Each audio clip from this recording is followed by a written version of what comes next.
সকালবেলা নাস্তা বানাচ্ছি বাচ্চাদের জন্য।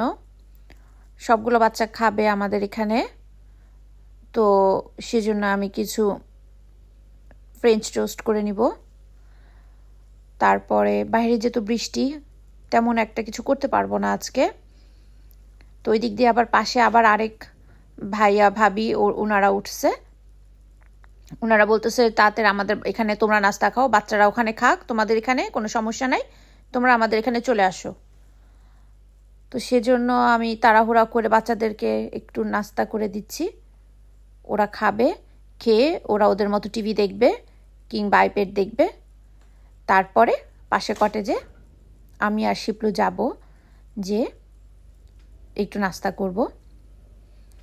তো তেমন কিছুই না আসলে, বাচ্চারা ওরা এক একজন এক একটা খাবে। তো যাই হোক, আমি ওদের জন্য একটু কোনো রকমে নাস্তা করতেছি, করে আমি গেলাম। পাশে বাসা থাকে হচ্ছে মামুন ভাইরা নিছে আর সোহাব ভাইরা নিছে, একসাথে কটেজ ভাড়া করছে ওরা। এখানে এসে দেখলাম ওনারা অনেক কিছু করছে। যদিও রুটিগুলো দোকান থেকে কিনে নিয়ে আসছে, কিন্তু ভাবি আবার গরম করছে। বুটের ডাল দিয়ে মুরগির মাংসর করছে, মুরগির গিলা কলিজা এগুলা রান্না করছে। তারপর রোস্ট, গরুর মাংস ভাজি।